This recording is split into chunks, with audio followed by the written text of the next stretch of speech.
Problema 1.4, bibliografía del Fraile Mora de la sexta edición en este tema de circuitos magnéticos. Recuerda que estamos en el curso de máquinas eléctricas. Ya resolvimos 3 ejercicios anteriores, el cual si no los has visto te lo voy a dejar aquí por una pequeña anotación para que puedas ir a verlos. Bien, este problema me dice lo siguiente: en la estructura magnética mostrada en la figura, que podemos observarlo justamente aquí, me dice que la densidad de flujo en el entrehierro de la derecha es de 1 Weber por metro cuadrado. Ya sabemos de que 1 Weber por metro cuadrado es lo equivalente a 1 Tesla. Eso me dice de que la densidad de flujo en el entrehierro de la derecha, porque si observamos bien la figura, nosotros tenemos un entrehierro aquí en la parte izquierda, en la parte superior, y uno aquí en la parte derecha en este caso, ¿sí o no? Entonces aquí esa densidad de flujo que vamos a tener pues simplemente va a ser lo equivalente a 1 Tesla o 1 Weber por metro cuadrado.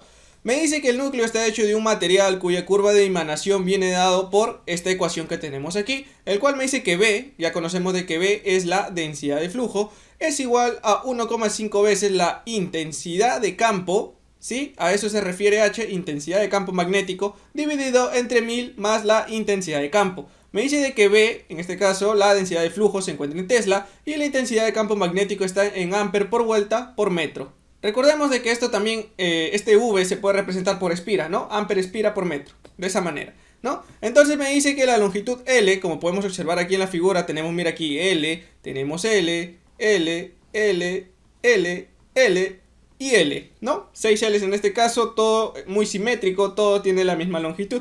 Me dice de que es de 10 centímetros y la sección transversal es uniforme y vale 5 centímetros cuadrados.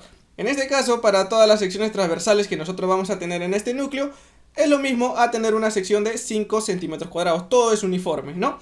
Me piden calcular las corrientes I1 e I2 que deben circular por las bobinas para que el flujo en el entrehierro izquierdo sea nulo, ¿no? En este caso, aquí nosotros vamos a tener un flujo magnético que va a pasar, en este caso, debido a esta bobina que nosotros vamos a tener aquí, ¿no? Donde se le inyecta una intensidad de corriente I1. ¿Qué pasa con este flujo magnético en este caso? Tiene que ser igual a 0, ¿no? En este caso es lo mismo que me dice, ¿no? Que el flujo magnético en el entrehierro izquierdo sea nulo. Entonces aquí no va a haber flujo magnético, por lo tanto aquí es igual a 0, ¿no? Muy bien, vamos a empezar entonces rápidamente con la resolución de este problema. Esta es la figura que me da en este caso el problema 1.4. Nosotros vamos a pasarlo ahora a un circuito equivalente, como si fuera un circuito eléctrico, en este caso a un circuito magnético para poder entenderlo mucho mejor a detalle, ¿sí? Entonces eso lo vamos a colocar justamente por aquí, mira. Todo lo que nosotros tenemos representado en ese núcleo lo voy a representar yo aquí de la siguiente manera. Igual como hicimos en los ejercicios anteriores, recordemos de que aquí estas bobinas me representan como si fueran los equivalentes a unas fuentes cuando yo hablo de un circuito eléctrico, ¿sí? Entonces, aquí voy a tener una fuente debido a este brazo izquierdo. Aquí voy a tener otra fuente debido al brazo central, ¿sí? De esta manera, mira, ya está. Voy a tener dos fuentes. ¿Y por qué lo estoy colocando, o sea, prácticamente de esta manera? Mira, aquí chiquitito y aquí más grande. Esto me indica de que uno es el positivo y uno es el negativo, ¿sí o no? ¿Cuál es el positivo? El más grande. ¿Cuál es el negativo? El más chiquito. Igualito acá, negativo, positivo. ¿Y por qué lo coloco de esa manera? Porque si podemos ver nosotros aquí la polaridad de las bobinas, pues simplemente mira, ¿cómo va? De positivo va a negativo. Entonces eso me indica de que debo ponerle la misma polaridad aquí. Aparte de que el flujo en este caso va a ir del positivo hacia la parte negativa. Igual como si estuviéramos hablando de la intensidad de corriente, ¿sí? Ahora, lo que nosotros vamos a tener aquí simplemente sería, mira, en toda esta parte izquierda lo que vamos a tener sería lo equivalente a una resistencia, lo cual aquí en circuitos magnéticos se habla de reluctancia, ¿sí? Entonces esa reluctancia está en función de las longitudes, en este caso sería la longitud L, L y L, ¿no? ¿Qué más? Otra reluctancia en el cual ya sabemos de que la reluctancia se opone al paso del flujo magnético. ¿Cuál va a ser ese? Pues simplemente también vamos a tener una reluctancia mucho mayor, el cual lo va a provocar aquí este entrehierro. Ya sabemos que el entrehierro es una porción nada más en el cual no contiene material, en este caso del núcleo, y simplemente está lleno por aire, ¿no? Entonces esa reluctancia de aquí va a ser mucho mayor. Por lo tanto, para esta parte de aquí, a ver, voy a tratar de ponerlo de esta manera. Mira, toda esta parte izquierda, hasta aquí todo lo que estoy sombreando, pues simplemente voy a tener un equivalente, ¿sí? Entonces, ¿cuál sería ese equivalente? Aquí en esta parte voy a colocar pues simplemente lo equivalente a la reluctancia del núcleo, ¿sí? La reluctancia del núcleo de la parte izquierda. Luego por aquí voy a tener yo la reluctancia debido a ¿quién? Al entrehierro, de esa manera. ¿sí? Luego, ¿qué más? Simplemente aquí, en la parte central, lo único que yo voy a tener sería una sola reluctancia. ¿Por qué? Mira, solamente voy a tener esto, ¿no? Entonces eso sería lo mismo, equivalente a lo mismo que yo hice aquí, ¿sí? Esta vendría a ser la reluctancia, como ya había dicho, del núcleo, ¿no? De esta parte, en este caso, izquierda. Aquí también voy a tener otra reluctancia, pero debido a esta parte central. Entonces lo voy a colocar por aquí, ¿sí? Una reluctancia y ahí está, ¿no? Aquí se unen, esto es como si fueran los nodos, ¿no? Mira aquí, aquí, aquí, aquí, aquí y finalmente por aquí, ¿no? Esos 4 nodos, si se puede llamar así de esa manera, ¿no? Entonces ahí lo tendría yo. Luego, para esta parte ya derecha, ¿qué es lo que va a pasar? Pues simplemente también voy a tener una reluctancia debido a quién, pues simplemente al núcleo, y otra reluctancia debido a quién, pues a este entrehierro de 1 milímetro, mira. Nuevamente aquí no hay material y está relleno nada más por aire, ¿sí? Entonces aquí yo continúo de esta manera y puedo dejar nada más en esta parte de aquí, mira. Aquí puedo dejar yo la reluctancia del entrehierro y la reluctancia equivalente de toda esta porción de 3L, simplemente lo puedo dejar por aquí, ¿sí? De esta manera, ya está. Más o menos por ahí ya nos estamos aproximando ya a ¿qué? A un circuito eléctrico, si uno mira se parece, ¿no? A ver, ahora, ¿qué es lo que va a pasar por aquí? Pues simplemente ahora lo que nosotros tenemos que colocar sería en este caso los valores que vamos a tener, ¿sí? Entonces, a ver, mira, aquí en la fuente, como ya habíamos dicho, de que aquí en circuitos magnéticos se trata de una fuerza magnetomotriz. Lo inverso a que cuando yo hablo de un circuito eléctrico que se dice que es una fuerza electromotriz. Entonces, la fuerza magnetomotriz, en este caso de una fuente, que lo tenemos aquí, pues simplemente ¿por qué está representado? Por el número de vueltas multiplicado por la intensidad de corriente que se le está aplicando. Aquí tenemos 50 espiras, mira, 50 espiras y la intensidad que se le aplica es I1. Por lo tanto, la fuerza magnetomotriz de esta fuente, ¿cuánto sería? Sería 50 por I1, ¿sí o no? Entonces lo colocamos por acá, 50 I1, de esa manera. Continuamos con la siguiente fuente, ahora tenemos 200 espiras, mira, 200 espiras, multiplicado por la intensidad que se le aplique, en este caso sería I2, ¿sí o no? Mira, I2 por 200 sería 200 I2, de esa manera, ¿no? Ya tengo ahora sí las fuerzas magnetomotrices de cada una de las fuentes. Ahora aquí lo que vamos a hacer pues simplemente es colocar la reluctancia, como bien ya habíamos dicho, es como una resistencia que se opone al paso del flujo magnético. Entonces, este de aquí me va a simbolizar la reluctancia equivalente que voy a tener aquí en esta parte izquierda, ¿sí o no? Entonces, esa reluctancia yo lo puedo colocar, por ejemplo, una reluctancia 2, lo voy a colocar de esa manera. Aquí, esta reluctancia que teníamos aquí, pues simplemente era debido a ¿quién? A este entrehierro. Entonces aquí lo que yo voy a hacer, voy a colocarle su índice E2, ¿sí? La reluctancia E2, simplemente para identificar de qué se refiere a quién, al entrehierro. Luego lo que yo voy a tener para esta parte ya derecha, simplemente lo que me quedaría aquí, como bien habíamos dicho, era la reluctancia aquí de esta columna derecha, ¿sí o no? La reluctancia de 1 milímetro. Por lo tanto aquí le colocamos reluctancia en el entrehierro, vamos a colocarle que sea el número 1. Luego, esta de aquí abajo, ¿a quién dijimos que equivalía? Equivalía a la reluctancia de toda esta parte de núcleo, ¿sí o no? ¿Sí? Entonces aquí sería la reluctancia 1, en este caso, teniéndolo con los mismos subíndices para una sola malla. Luego me falta la última reluctancia, ¿cuál sería la reluctancia para la rama central? Simplemente le vamos a colocar una reluctancia 3, ¿no? De esa manera. Ahora, ¿qué más me falta aquí identificar? Pues simplemente vamos a identificar ahora sí los flujos, ¿sí? Lo que vamos a tener nosotros aquí una vez que sale de la fuente, igualito que en un circuito eléctrico de la fuente sale la intensidad de corriente, aquí de esta fuente magnetomotriz lo que va a salir simplemente sería el flujo magnético, ¿sí? Como estamos hablando de la malla 2, podemos poner el flujo magnético en 2. Nuevamente aquí de esta fuente, pues simplemente ¿qué va a pasar? Va a salir un flujo y el cual yo le voy a colocar un flujo 3. Y como podemos observar, mira, ambos flujos se van a unir ¿dónde? En este nodo de aquí, ¿no? Entonces los flujos magnéticos que llegan va a ser igual al flujo magnético que sale. Por lo tanto, por aquí ¿qué va a salir? Va a salir un flujo magnético que sería la suma de estos dos. Si no, voy a ponerle un flujo magnético 1 y aquí voy a tomar en cuenta simplemente de que ese flujo magnético en 1 va a ser igual al flujo magnético en 2 más el flujo magnético en 3. De esa manera, ¿está bien? Ahora sí, lo que nosotros podemos apreciar simplemente es el circuito magnético equivalente de todo lo que yo tengo aquí. Y es mucho más fácil trabajarlo de esta manera. Ahora sí, vamos a empezar con los datos que me da el mismo problema. Por ejemplo, me dice que la densidad de flujo en el entrehierro de la derecha es de 1 Weber por metro cuadrado. Entonces voy a empezar acá con los datos, el cual me va a hablar para el entrehierro de la derecha.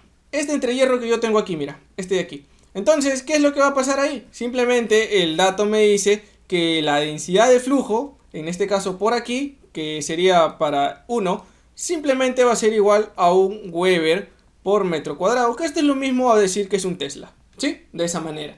Ahora sí, vamos a continuar por acá nosotros, partiendo de este dato que conocemos, o bueno, de este valor el cual nos da el problema que nosotros tenemos que analizar. Entonces, partiendo de aquí, yo recuerdo de que el flujo magnético que yo voy a tener, prácticamente que va a circular por aquí, por esta reluctancia del entrehierro, simplemente sería el flujo magnético en 1, ¿sí o no? ¿Sí? Entonces, el flujo magnético en 1 es el mismo que va a circular por la reluctancia 1 y la reluctancia aquí en el entrehierro 1, ¿no? De estas dos reluctancias que vamos a tener. Pues simplemente, ahora sí, ese flujo magnético está definido por ¿quién? Simplemente por la densidad multiplicado por la sección. En este caso vendría a ser una sección uniforme que lo voy a representar por S, ¿sí? Entonces ese es el mismo problema, me dice que ¿cuánto es?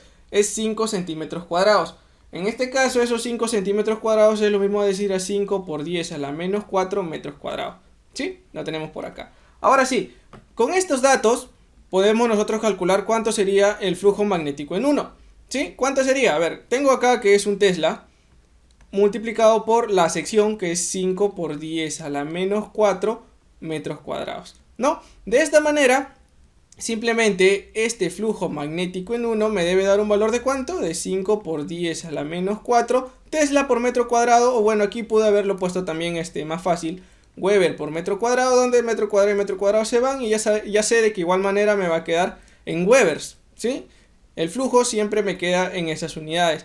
Entonces encerramos por acá este valor, el cual sería el flujo magnético que va a pasar, en este caso, por esta rama de la reluctancia para el entrehierro 1 y esta reluctancia 1, ¿sí?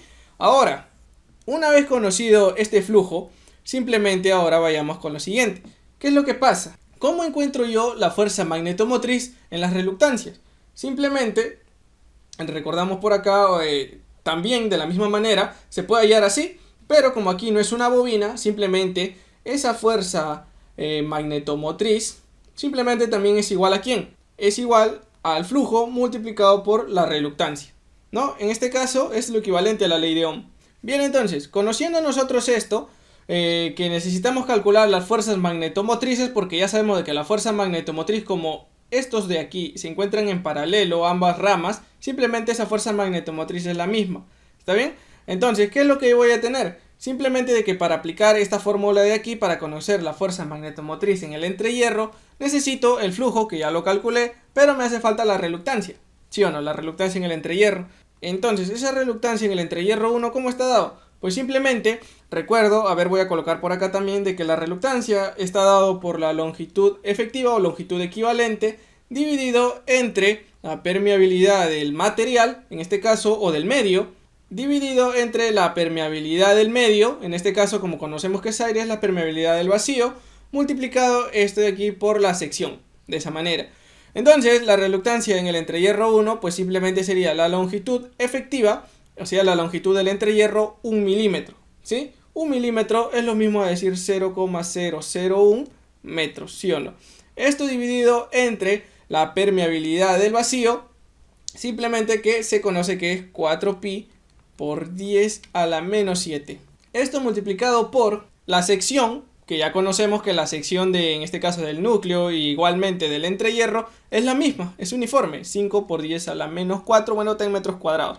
Hay que obviar las unidades porque aquí ya la reluctancia ya sabemos de que nos debe quedar en unidades de amper espira o amper vuelta por Weber, ¿no? Entonces, resolviendo lo que yo tengo aquí, simplemente esta reluctancia en el entrehierro 1 me debe dar un valor de 1591,5 por 10 a la 3 amper vuelta por Weber, ¿no? De esa manera entonces encuentro yo cuánto sería la reluctancia en el entrehierro 1, ¿no? Entonces ahora sí, podemos calcular nosotros cuánto sería esa fuerza magnetomotriz en el entrehierro 1, ¿sí o no? Entonces esa fuerza magnetomotriz en el entrehierro 1 pues simplemente va a ser flujo magnético en 1 multiplicado por la reluctancia en el entrehierro 1, ¿sí o no? Mira, aquí, ¿no? Entonces, esto es como yo decir, estoy midiendo cuánto sería la diferencia de potencial, pero como son un circuito magnético, se dice fuerza magnetomotriz para esta reluctancia, ¿no? Entre estos dos puntos. Entonces, lo único que me queda a mí aquí es reemplazar, conozco cuánto es el flujo, conozco cuánto es la reluctancia, simplemente reemplazo y opero, el cual a mí me debe dar un valor de 795,75 amper vuelta, ¿sí? De esta manera. Entonces, a ver, voy a encerrar por acá cuánto sería la fuerza magnetomotriz en el entrehierro 1. Y ahora sí, ya conozco cuánto es esa fuerza magnetomotriz en el entrehierro 1. Ahora, hablemos de, en este caso, de esta reluctancia 1, ¿no? Porque yo necesito encontrar cuánto es la fuerza magnetomotriz equivalente. Continuamos, ahora sí voy a colocar aquí. Lo que debo conocer ahora es la fuerza magnetomotriz de la derecha del núcleo, ¿sí? De esa manera, entonces, ¿cómo encuentro yo esta fuerza magnetomotriz aquí? Yo no puedo utilizar lo mismo que estoy utilizando aquí para yo conocer las reluctancias. A pesar de que yo conozco el flujo, ya no puedo aplicar esta fórmula de reluctancia. ¿Por qué? Aquí era muy sencillo porque en el entrehierro el medio era el aire, es decir, el vacío. Pero yo no conozco cuánto sería en este caso la permeabilidad del material de este núcleo, ¿no? Porque en sí la reluctancia es de la siguiente manera: longitud efectiva sobre permeabilidad del material multiplicado por la sección, donde la permeabilidad del material está dado por la permeabilidad relativa multiplicado por la permeabilidad del vacío. En este caso la permeabilidad relativa es la que no conozco, por lo tanto no puedo aplicar yo en este caso este mismo procedimiento. Entonces, ¿qué hacemos? Recordemos de que aquí a nosotros nos están dando la curva de emanación del material, esta curvita de aquí, ¿no? Entonces, ¿qué es lo que yo conozco en este caso para esta parte derecha? De que la densidad de flujo, ¿a qué es igual? Pues simplemente es igual a un Tesla, ¿sí o no? Entonces, si yo aplico esta ecuación de aquí, reemplazo un Tesla y despejo la intensidad de campo, pues simplemente con eso yo también puedo calcular cuánto sería la fuerza magnetomotriz. Vamos a colocar por acá otra fórmula, el cual simplemente la fuerza magnetomotriz también está dado por la intensidad de campo multiplicado por la longitud efectiva, ¿sí? Entonces, lo que yo voy a tener ahora sí, simplemente es de que la densidad de flujo va a ser igual a 1,5 veces la intensidad de campo en 1 dividido entre 1000 más la intensidad de campo en 1. De esa manera. Entonces, cuando yo reemplace aquí de que esto es igual a un Tesla, ¿sí? Despejo y simplemente me quedo con cuánto sería el valor de H1, la intensidad de campo, pues simplemente aquí H1 me debe dar un valor de 2000 amper vuelta por metro. De esa manera yo encuentro aquí cuánto sería, en este caso, esa intensidad de campo, ¿no? H1. Entonces, como bien habíamos dicho, ahora sí, la fuerza magnetomotriz para esta reluctancia que yo voy a tener, entonces sería la fuerza magnetomotriz de 1, simplemente iba a ser a la intensidad de campo en 1 multiplicado por la longitud efectiva, en este caso de la derecha, lo puedo poner de esta manera, el cual simplemente, ¿cómo me queda? Mira, esa fuerza magnetomotriz en 1, intensidad de campo 2000 amper vuelta por metro multiplicado por la longitud efectiva. En este caso, la longitud efectiva de todo este tramo sería L más L más L, lo cual equivale a 3L, ¿sí o no? ¿Y cuánto vale L? L me dice el problema que vale 10 centímetros, es decir, 3 por 0,1 metros, ¿sí?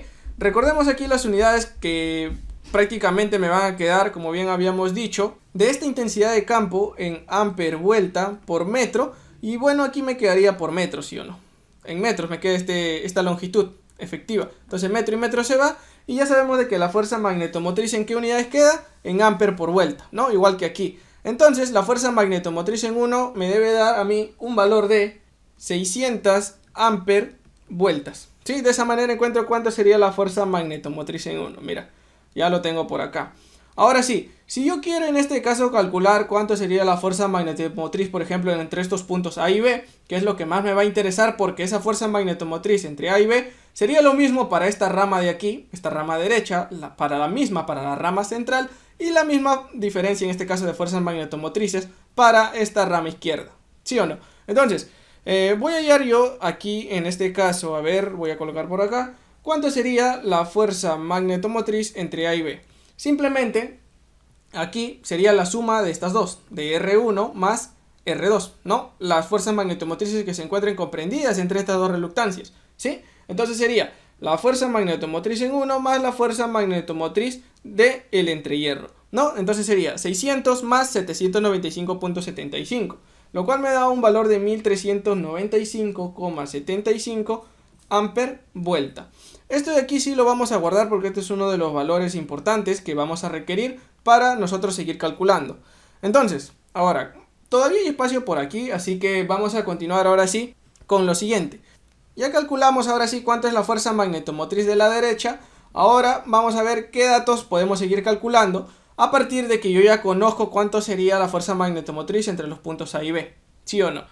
Vamos a trabajar ahora sí para la parte izquierda del núcleo. ¿Qué tenemos nosotros aquí para la parte izquierda? Hay que tener en cuenta que el mismo problema nos dice de que yo debo calcular las corrientes I1 e I2 que deben circular por las bobinas para que el flujo en el entrehierro izquierdo sea nulo. Aquí, ¿sí o no? Bien dijimos de que este flujo izquierdo iba a ser nulo. Entonces, como aquí el flujo magnético, aquí lo vamos a colocar, flujo magnético es nulo, entonces este flujo magnético en 2, que es el que debe circular por esta rama, pues simplemente debe ser igual a 0, ¿sí o no? Entonces de ahí nosotros vamos sacando esos valores. A ver, lo coloco por acá. El flujo magnético entonces en 2 debe ser igual a 0. Esto de aquí que me lo dice, este es un dato del problema, ¿sí? De esa manera. Luego, entonces, si es que yo tengo prácticamente que el flujo magnético que circula por aquí simplemente es nulo, ¿qué es lo que va a equivaler? Por lo tanto, la fuerza magnetomotriz en el entrehierro 1 simplemente también es igual a 0. Y de igual manera la fuerza magnetomotriz en esta reluctancia pues también tiene que ser igual a 0. ¿Sí? Entonces esta sería la fuerza magnetomotriz en 2, pues también es igual a 0.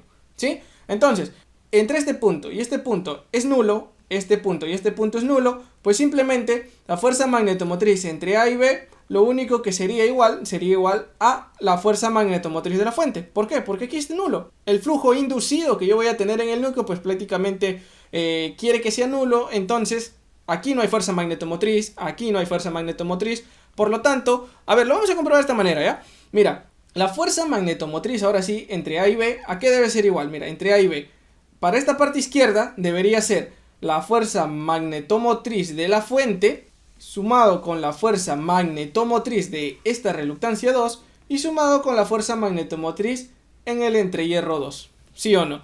Entonces, ¿qué es lo que sucede aquí? Pues simplemente de que al ser nulo el flujo, y como ya conocemos de que la fuerza magnetomotriz es el flujo magnético por la reluctancia, como el flujo es 0, la fuerza magnetomotriz es 0. Entonces, por eso es que nosotros dejamos por aquí estos dos valores. Entonces, esto es 0 y esto es 0. Entonces, ¿qué me queda? De que la fuerza magnetomotriz entre A y B es igual a la fuerza magnetomotriz, en este caso de la fuente 1. Entonces, la fuerza magnetomotriz entre A y B la hemos calculado 1395,75 amper vuelta. Y la fuerza magnetomotriz ahora sí, en este caso, en la fuente 1 es 50 veces I, ¿sí o no? En este caso 50 veces I1. ¿En qué unidades me deberían quedar? Porque 50 espiras es lo mismo a decir a 50 vueltas. Entonces se van a eliminar aquí estas vueltas. Por lo tanto aquí yo nada más despejo para encontrar cuánto sería esa intensidad 1, el cual simplemente paso a dividir y despejo. A mí me debe dar aquí un valor de 27,915 amperios, ¿no? Esta intensidad 1 entonces nosotros ya lo podemos aproximar ya a 28 amperios. De esa manera, entonces esta sería la primera respuesta porque a mí me están pidiendo cuánto sería la intensidad 1 y cuánto sería la intensidad 2. Entonces, tengo por acá mi primera respuesta, la intensidad 1 que se le debe aplicar a la bobina de 28 amperios.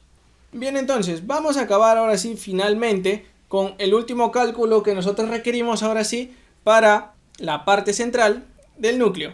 ¿Qué es lo que nosotros vamos a tener aquí? Pues simplemente vamos a calcular ahora sí todo lo que a mí me quede en esta rama central, mira, todo lo que yo tengo aquí, ¿no? En este caso tengo un flujo 3, que prácticamente, por dato del problema, que si el flujo 2 era nulo, aquí mira, el flujo 2 es nulo, por lo tanto el flujo 1 iba a ser igual al flujo 3, ¿no? Entonces, el flujo que va a circular por la rama central, como bien habíamos dicho, iba a ser igual al flujo 1, partiendo de aquí, de que el flujo en 2 iba a ser nulo. Entonces simplemente, como los flujos son iguales, y el flujo en 1 yo lo he calculado, que es 5 por 10 a la menos 4 Webers, ahora sí tengo otro dato para yo poder trabajar esta parte central. Y si recuerdo bien, yo aquí ya puedo, en este caso, calcular cuánto sería ahora sí la densidad de flujo. Esa densidad de flujo, pues simplemente está dado por el flujo en 3 dividido entre la sección. Lo pongo S, como toda era la misma sección, o sea que era uniforme, simplemente se queda como S. Entonces esta sería la densidad de campo, ¿dónde? Simplemente en la parte central, ¿sí? Entonces, el flujo en 3, ¿cuánto es? Bueno, es lo mismo, 5 por 10 a la menos 4 Webers. Aquí nada más estamos comprobando porque simplemente debería ser el mismo a un Tesla. Lo vamos a comprobar, ¿sí? Entonces, luego el mismo problema me dice de que la sección pues obviamente era uniforme de 5 centímetros cuadrados, lo teníamos por aquí, lo equivalente a 5 por 10 a la menos 4 metros cuadrados. Entonces eliminamos, ¿cuánto es esta densidad de flujo? Pues simplemente 1 Weber por metro cuadrado, que es lo mismo a un Tesla, ¿sí o no? ¿Sí? Entonces, conociendo este valor ya, que de un Tesla, nuevamente nos vamos a la curva de emanación, esta curvita que nosotros tenemos por acá, esta ecuación importante, que es la curva de emanación del material, pues simplemente ahí, ese flujo en 3 debe ser igual a 1,5, ahora sí, la intensidad de campo en 3 dividido entre 1000, sumado con la intensidad de campo en 3, nuevamente. Entonces, como esta densidad de flujo simplemente era un Tesla, lo mismo vamos a tener aquí que despejar nada más cuánto sería la intensidad de campo, ¿no? Simplemente despejo de esta ecuación y la intensidad de campo de igual manera me debe dar un valor de 2000 amper vuelta por metro, ¿sí? Entonces aquí es donde yo encuentro en este caso cuánto sería la intensidad de campo. Ahora, conociendo la intensidad de campo yo ya puedo calcular cuánto sería la fuerza magnetomotriz que voy a tener yo en esta reluctancia 3, ¿no? Entonces esa fuerza magnetomotriz en 3 ya conocemos que es la intensidad de campo en 3 multiplicado por la longitud, en este caso de la parte central, lo puedo poner así, longitud efectiva. Entonces me quedaría aquí, mira, 2000 amper vuelta por metro multiplicado por la longitud de núcleo que yo voy a tener, en este caso longitud efectiva para esta rama central, que nada más sería L, ¿sí o no? Mira, de aquí hasta aquí, nada más es L, ¿no? Entonces, L, ¿cuánto valía? El mismo problema nos lo dice, que es de 10 centímetros, entonces sería 0,1 metro. Eliminamos metros y metros se van, y simplemente aquí esta fuerza magnetomotriz en 3, ¿cuánto me da? Me debe dar un valor de 200 amper vuelta, ¿sí? Entonces, conociendo yo este valor de la fuerza magnetomotriz en 3, ahora sí yo debo analizar muy bien la parte central, ¿sí? Entonces, ¿qué es lo que pasa aquí? Mira, vamos a observarlo bien a detalle, vamos a ponerlo así nosotros de esta manera. Para la parte central yo voy a tener, mira, este es el punto A, este es el punto B, ¿no? Yo tengo por acá la fuente, luego continúo yo con la reluctancia de esta manera, ¿sí? Entonces, esta fuente va de menos a más. Aquí en la reluctancia, como es una oposición al flujo magnético, entonces sería lo mismo que una resistencia. Aquí se polariza más menos, ¿sí? Entonces, para yo encontrar aquí cuánto sería la fuerza magnetomotriz entre A y B, obviamente que como aquí la fuente proporciona mucha más fuerza magnetomotriz y este le ocasiona una caída de la fuerza magnetomotriz, entonces la fuente debe ser mucho mayor que la diferencia de fuerzas magnetomotrices entre A y B, ¿sí? Entonces, ¿cómo me queda esto? Pues simplemente ese análisis es sencillo, que la fuerza magnetomotriz de la fuente 2, ¿sí? Esta de aquí, esta es la fuerza magnetomotriz de la fuente 2 y esta es la fuerza magnetomotriz, en este caso 3, que he calculado, ¿no? Entonces la fuerza magnetomotriz en 2 debe ser igual a la suma de la fuerza magnetomotriz entre A y B con la fuerza magnetomotriz de 3, de esa manera. Pero yo ya conozco que la fuerza magnetomotriz en 2, ¿cuánto es? Son 200 veces la intensidad 2, entonces vamos a reemplazar 200 veces la intensidad de corriente 2. La fuerza magnetomotriz entre A y B, pues simplemente la hemos calculado por aquí, el cual es 1395,75 amper vuelta sumado con la fuerza magnetomotriz en 3 debido a esta reluctancia que son 200, ¿no? De esta manera, sí, ya está.